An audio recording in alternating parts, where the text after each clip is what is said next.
Hey everyone, welcome. We'll be watching for you all on Restream, of course. Thank you so much for being here.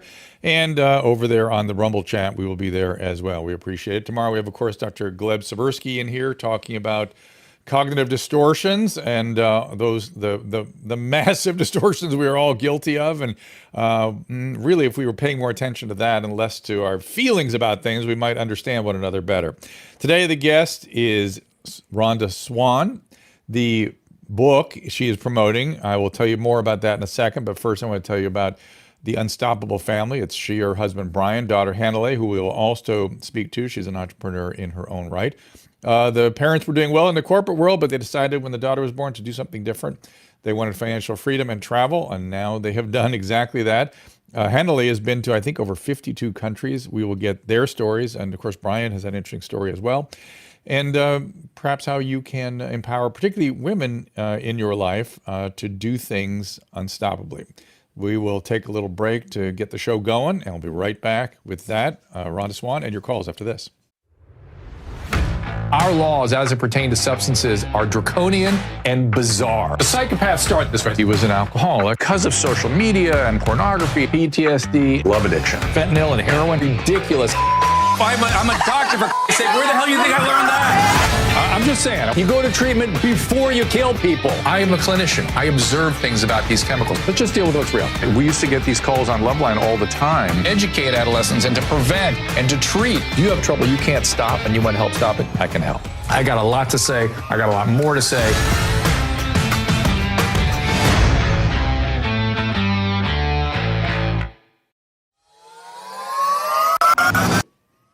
Of course, if you're on the Twitter Spaces, you can watch us at DRDREW.tv, and if you sign up there, you'll also get notifications when we go live, usually 3 o'clock Tuesday, Wednesday, and Thursday, though we will slip in some other shows during the week as well. Those of you that are on Twitter Spaces, when I do get to the calls, if you raise your hand and just let me know you're interested in coming up to the podium. You actually request. There's a little request button. It's called a request. Okay, request button. Susan, I think I'll make you a co-host as well, in case you need to ring in here in some fashion. And yes, you join the spaces at twitter.com/DRDREW. And that's how we take our phone calls these days on this show. And so if you want to ask a question, you can ask me anything. After I first interview our guests, we will get to that. Just don't call me daddy. Don't call me daddy. If you are your Mom's House fan, you'll understand where that came from. Susan, you seem to be feeling a little better. I thought I was going to have to keep you quiet today. I was so worried I wasn't going to be here. I thought I was going to be in the hospital today. There was a real possibility of that. That was weird. I don't know. But, I have like a back problem, and we're not sure if it's kidney stones or a back problem. Right. It was a little intense to be just plain old back problem. Yeah, but, back can be an issue. There's been a lot of picking up things and running around with things lately, so maybe I just pulled a muscle. Who knows? Drew is very careful, though. He had to make sure that I got a CAT scan. Yeah, well, your doctor was doing a good job, and I think you resisted, but I said that is exactly the right test. That's exactly what you should get. So it's so weird going into your concierge, your internist office, and you're like the youngest one in there. Everybody was like 80 and but I was walking slower than everybody. Caleb's laughing at you. You looked a little older today when you walked around. I noticed there was a guy getting out of the car behind me who was about 90, and you got out slower, and so it was really interesting. But the thing that bothers me as a peer of our common physician is we were supposed to be the easy family. We've become the pain in the ass family for him. So, he started telling me how great my kids are, and I was like, okay, can we get back to this pain in my back? Like, I know my kids are great. Okay, thanks. All right, enough small talk. I know. I never have pain. I never have illness. It's just I don't think he's ever seen me like that because I'm always so chatty and. No, you're bionic, and the fact it's very weird to get my brain thinking about you medically because I normally don't worry about it. Well, I don't like waking you up at 5 o'clock in the morning and whining because I woke up at 5:30. I couldn't sleep and. Yeah, I gave you a little more time. I went downstairs. I thought maybe I could just walk it off, and then I had to come up and go, "What's wrong with me?" and when Susan wakes me up in the middle of the night, it's never, "Are you awake?" It's like, Drew, there's a monster under the bed. It's something like that, that kind of tone. Yeah. It's always the equivalent of somebody saying there's somebody at the door with a gun. So okay, I think it's because you wait so long to wake me up. That No, when you I have to finally think about it. I when hate you waking finally up. do, it's got a lot of energy with it that sort of is startling from dead sleep. But anyway, let's talk to our guest. Again, Rhonda Swan, her husband Brian, her daughter Hanalei, known as the Unstoppable Family. Rhonda's here with her daughter Hanalei from New York. Rhonda and Hanalei, welcome to the program. Hello, There everyone. you are. Hey now. So let's start with the book. Tell us what's in the book. Hanalei's in the book, and why we should read the book. Yes, this is the second edition of Women Gone Wild. We launched the first edition last year. I was sitting around with a bunch of women at one of my events before the pandemic hit, and we all sat around, and these are all high net worth entrepreneur women. And we said, why don't more women sit together, share best practices, and support each other? And we said, why don't we write a book about it? Because all of us are recovering control freaks. I was a past corporate executive, quit my job to start my company to raise my daughter. And then I realized that I was taking all that old ways into my entrepreneurial journey. And so we decided to write this book. Last year, the book did amazing. And so I decided to do the Wild series. And the Wild series is Wealth, which is the book we just launched. That's this one, the Wealth edition. Intuition, Leadership, and Diversity is in the next 4 years. And we are on a mission to really show more women to support each other, to take a stand for each other, to be a clean and clear vessel for our youth, our young women of this era, and to show them to live fearlessly, that we don't have to live in a society that says we're not good enough, we're not pretty enough, we have to do certain things, or we have to, follow one track to become successful. Yes, and let's not confuse this brand with Girls Gone Wild. That is not in any way what you are going for here in any way. We're the new Hanalei like conscious that. She version. got the joke. So, but can you? I don't want to give away too much because we want people to buy the book. But can you give us some nuggets, some things that you think women ought to know about being an entrepreneur? Let me ask you this before you answer that question, though. What was your corporate job? What was your position? I worked for GlaxoSmithKline Pharmaceuticals. I was an executive fighting for the corner office. I found myself in the corner office with not many women. What was the title? What division? What was the title? I was a 'Cause marketing executive. Marketing. Yeah, I was a marketing How about executive. your husband? My husband Brian is a robotics engineer, and we were both working corporate, and we just bought this big 5-bedroom house in San Diego, and I came back and said, I'm quitting my job because I want to have a family and I don't want to put my child in daycare. I had actually witnessed a woman put a 6-week-old baby in daycare, came into a meeting 15 minutes late, and my boss nailed her on the cross and said, if you want, put food in your baby's mouth, you're going to come on time. So I said, I had to do something different. And when did you leave Glaxo? I'm just curious. In 2004. Right. And so Glaxo got their $4 billion federal fine for marketing excesses. I got named in that because back when it was Burroughs Welcome, I was doing a campaign to help raise awareness about the sexual side effects of antidepressants, and somehow I got wrapped into that thing. That was in 1997. 97. It's crazy. Wow. So you managed When to I was there, missed a tempest.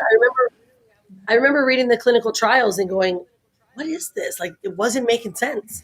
And I started questioning a lot. Like, I was with Levitra, with Paxil, all these, big brands. And I started to actually question a lot. And I slowly started to be pulled from a very thin string. And which is when I realized this is not who I want to be. I don't want to represent women this way. I don't want to be a mother to a daughter this way. And so I just started to become an entrepreneur. And so give us some tidbits I asked for that in the book, without giving away too much. We want people to read the book, but what do women need to know about this? Yeah, I'd rather my daughter Hanalei, because I think she's a really great example. In this book. Great. Yeah, we brought 25 women together, and it's an anthology. So there's 25 women that come together to tell their wild story. Because what we found is that most women, whether we've been successful, we've battled through whatever we've gone through, but we don't really tell the real story of how we actually got there and all the things that we went through to get to the point to where we are. Why not? Well, I mean, being in corporate, being a, let's say a badass businesswoman, I was just focused Mm, on success. I wasn't, it was not looked so kindly upon being necessarily a woman having a child, or not being able to, take certain time off for your kids. And I wanted to break that and shatter that belief system, because, I witnessed a woman put 6-week-old baby in daycare, and she was in trouble for it. It's like, this isn't right. Like, we yeah, should be able yeah. more. But I don't wrong it. I don't wrong corporate. I'm not a bra burner, not a No, feminist. I I'm understand, not taking but I agree with you. yeah, We should find ways to support women to do exactly what you're talking about. Figure yeah, out ways to do it. But absolutely. I'm going to ask that question one more time because I'm not sure I heard you correctly. You're saying most women will not tell their complete story, because men they'll tell you their story as soon as you ask them. Why wouldn't women tell that story? Well, I think vulnerability is sometimes looked upon as a weakness for women, sharing what they've gone through and how they've gotten there. I know, and I only say this because that was me. Women would, talk about their story, or this is happening. And it was like, listen, I beat the patriarchy. Why can't you? And I mean, I was literally knocking down, it was like that crab bucket mentality to get to the successful corner, and Mm. successful. And I realized, like, this is not the way women should work together. Like, it doesn't have to be that way. I just thought Huh. that's what was expected of me. And, which is why I've, created the company that we've created. And my daughter, is an entrepreneur now, because she's been able to really see how women can work together, and that it doesn't have to be that force that it used to be for me. Yeah. Let's, Hanalei, what are your words on this? Let me hear your point of view and how you think about these things. I think you know what I'm asking, right? It's like, why shouldn't you do what you've done? Really is the question. And Yeah, why shouldn't you be quite clear about how you did it? yeah.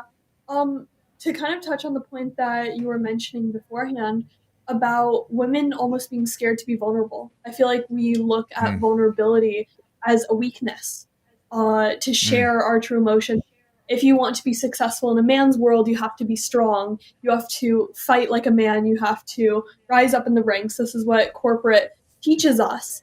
And I really believe that it is time for us to reclaim vulnerability and use it as our strength mm, instead of our weakness, and show mm-hmm. the struggles that we have to go through to become successful, and really being open about it, and kind of shedding light on people's triumphs and successes and failures as well. And I think it's a really important thing we need to speak about more often. So let me ask this. So even in my advanced years here, I have learned more and more lately. I'll talk more about this one day soon. How freaking tough women are. You guys are tough. Men have physical strength, but women are tough. And one of the things that I worry about is they can be tough on each other. And so when you Yeah. say vulnerable, I worry that you're talking about vulnerability to other women, sort of, I don't know, taking issue or attacking or whatever the Mhm. vulnerability is sort of, yeah. And I hear your mom saying, but let's, how do you answer that question first? Um, It wasn't yeah, really a question. It so was just sort of a comment. yeah, Yeah. like Yeah. yeah, and I also Unfortunately. believe that yeah, I believe that we can be very hard on each other. When I was Yeah. growing up, and I was in school, this was before I started doing homeschool, I was bullied. Mm, I got mm. put down for my drive to wanting to grow as an entrepreneur and wanting to become an artist and designer. How old were And you? I How old got were you? put down. I was about 11 years old, 11, 12 years Yeah, old. 11, 12. I swear to God, 11, 12 is when it starts and it stays right at that pitch till about 70. It's it's incredible. It starts right then. And so you sort of pulled back from that and did your own thing, which is a super smart strategy. But are you welcoming other women's input now? Would that be accurate? Or do you want to just Yeah, support women? You're really more interested in supporting them who are more like yourself. yeah, I want to be able to lift up more women like me, more Yeah. young girls Yeah. like me who never really felt Hmm. comfortable in their own skin, never really felt Hmm. confident enough to share their voice.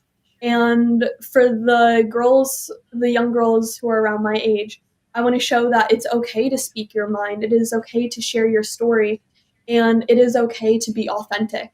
I started putting on a mask in school, like not physically, but emotionally, hiding myself, hiding who I was for others, in fear of what others think of me. And so I want to show younger girls that they can, that they can be themselves. I'm sorry.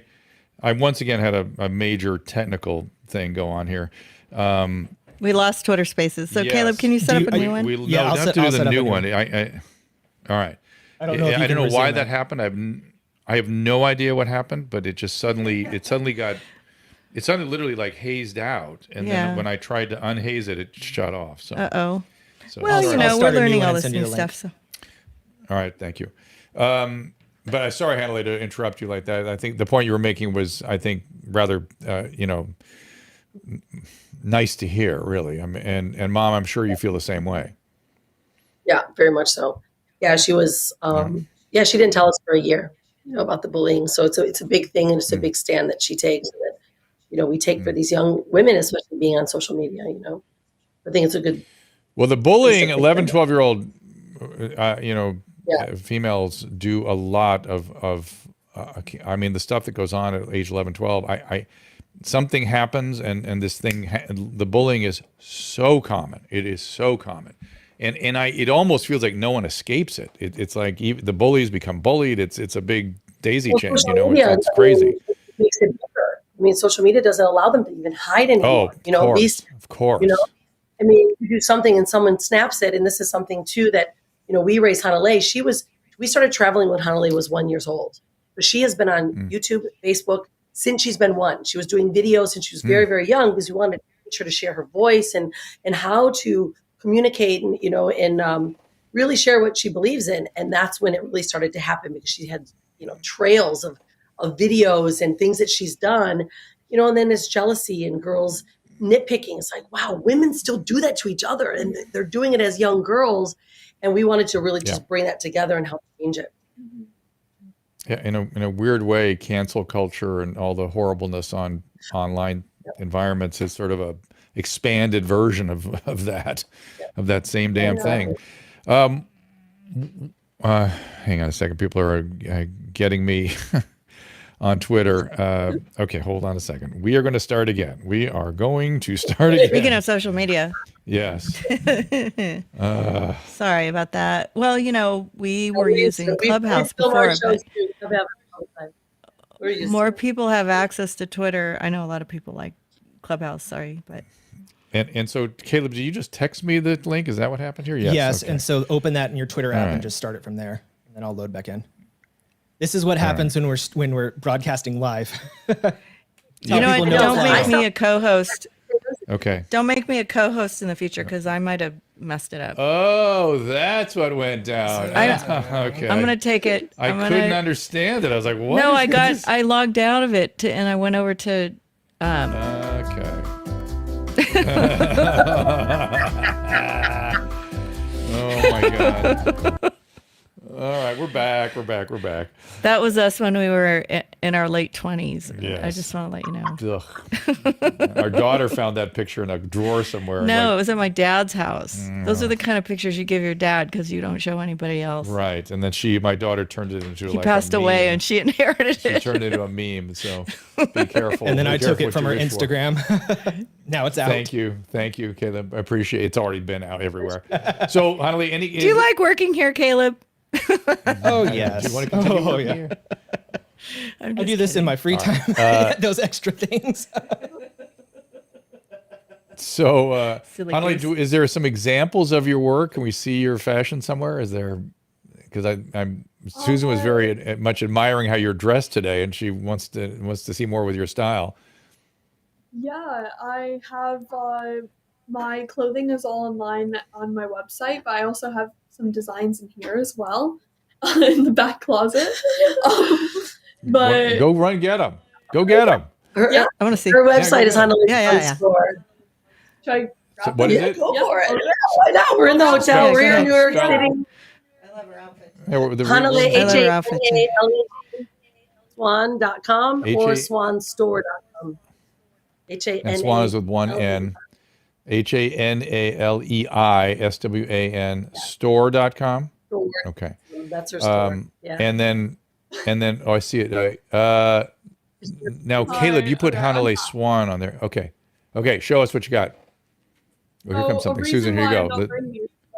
We don't have a steamer in this hotel. Oh yeah, super room. wrinkled. So all of these designs are made from eco-friendly. Oh my God, that's beautiful.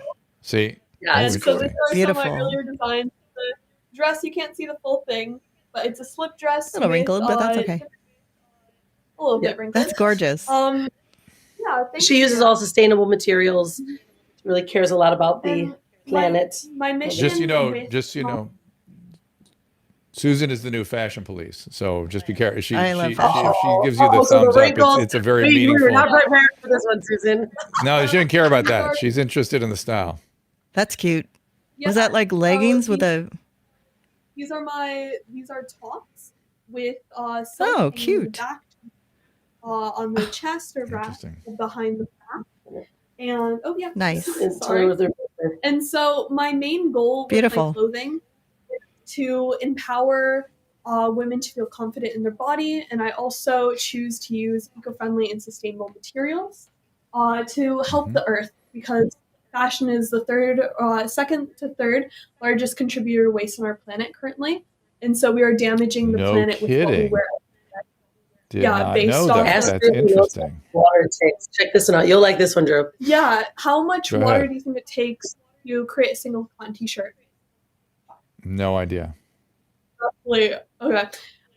So for every t-shirt we own, it roughly takes around 750 gallons of water for a single cotton t-shirt to be made. What? And so think of I was going to say 9 gallons. That was going to be my guess. That's crazy. So when I was younger, I piled together all of my t-shirts into one big pile and calculated how many gallons. And it was, I can't remember it now because it was a few years ago, but it was a crazy substantial amount. Thousands. And over thousands. And I realized I need to make a change with what I create. If I want to be in the fashion industry, if I really love clothing. Oh, there we go. There's your website. Gorgeous. Yeah, that's way better. Now you're looking at that now instead of the wrinkled pieces. The wrinkled pieces from my luggage. But these are some of my designs. I bet you look good in it. So... Thank you. That's nice. That's really nice. We're going to check it out. Outstanding. Thank you so much. Also for the whole family is unstoppablepamily.com. Oh, so and now I'm going to come back out to you, Rhonda, and say what other, we got some tidbits from interesting insights from your daughter. Anything else that we should look forward to in the book? Yeah, I mean, the book is very empowering. So Diana Wentworth, who is also in the book, she was the co-author of Chicken Soup for the Soul. She wrote the foreword for the first book. And what we decided to do and why we wanted to create the Wild series is I want Women Gone Wild to reach more than Chicken Soup sold, which is 582 million copies. So Diana said the way that we do it, it's not about what you've done. It's how you make people feel. And so we need to write stories that really touch people's heartstrings, that really pull them in. And so every one of our authors in the book was actually taught by Diana Wentworth how to write this feel-good, real story, right? Authenticity, because I think that's what we're lacking these days, especially on social media. We're putting our best face on, we're putting our best masks on. And it's like, how can we tell a real story that captures someone's attention, but really draws them in? Because I think there's so many different scenarios, right? We've got women that were rescued their family from ADHD, her child had ADHD, and her chapter is about the wealth in her family because they have peace in her family.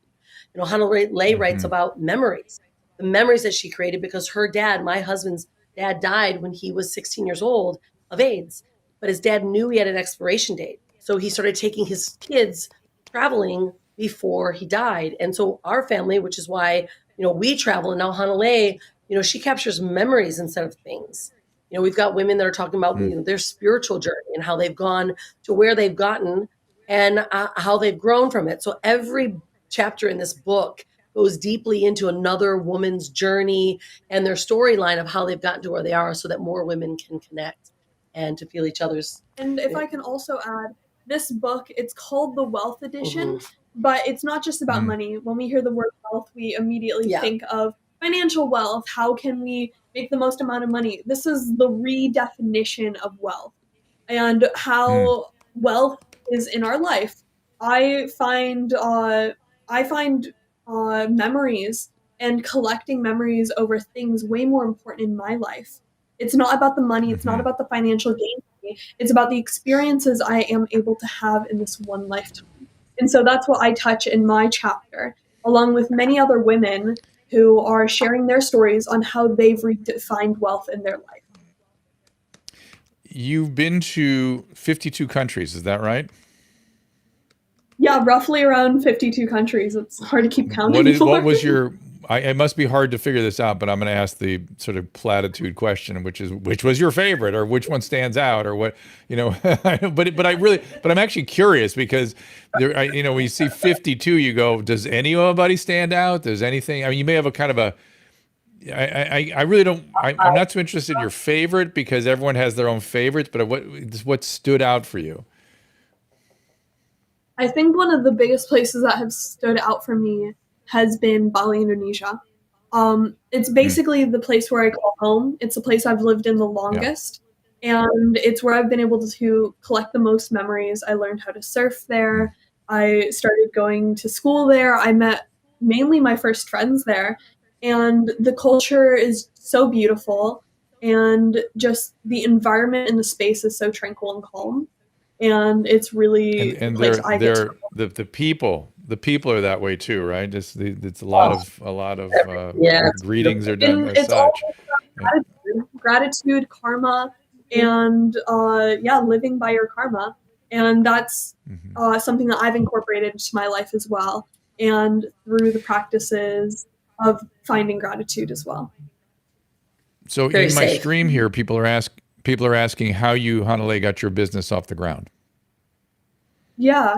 So originally, when I remember when I was 7 years old, my mom asked me the question. Let me pre-frame this. A lot of kids my age, growing up, we get asked the question, "What do you want to be when you grow up?" And we get the normal response of, "I want to be a doctor. I want to be an astronaut, a ballerina." And all these questions are really speaking about what we want to be in the future. It's like, oh, we have to look forward to do this. Like, you can do what you love, but you have to go to school, you have to get a degree, you have to get married, you have to get a job. And then in the future, when you retire, you can finally do what you love or take time to use your retirement money well. And I feel like this is something that we're set up as, usually in first world countries, of what we're supposed to be doing. But I remember when I was 7, I got asked the question, what do I want to be now? And that kind of shifted my mind, even at the young age of 7 years old. I know you're like, oh, they don't know what they want to do. They can't think of anything. They just got to follow school and stuff like that. But it really opened my mind of like, what can I do now? I'm only 7, I'm only 8, I'm only 9, but what can I do now? And so I started listing off, I want to become a fashion designer. I want to become an artist. I want to become a photographer. And my mom told me, you could do all this now. It was a moment of, I finally felt like someone believed in me after getting told for so many years that I have to wait for the future. I finally felt like I was supported enough to be able to try something new, take more risks, and learn new things. And so I decided I want to become a fashion designer because that's what I used to look at in old Vogue magazines around the world in different hotels. I used to watch runway on TV, different runways on TV. And I'm like, I want to be like those people. And so my mom was like, okay, let's make something. Let's create something. And I remember asking for $20. And I bought threads, needles, fabric, and I started sewing together low keychains. And I began to sell them to my mom's clients at her different events. But the reason why they bought these keychains was because I told them my mission and my story. I told them my dream. I said, I want to become a fashion designer. I am a fashion designer. If you want to buy this little keychain that's handmade and probably will fall apart, you're going to be supporting my dreams for the future. And they did? And they did. And I made around $100. And I was able to make my first prototype with a tailor in Bali. Yep. And from there, I slowly started to reinvest. I gave my parents back the $20. And I've been slowly able to grow and share my voice, not just online, but also speaking on stage alongside my mom. And slowly I've been able to have my own keynotes as well. And so my main mission is our young girls and mainly kids my age to know that they can do what they love now. You don't just have to wait. And be that support system that my parents were able to give me.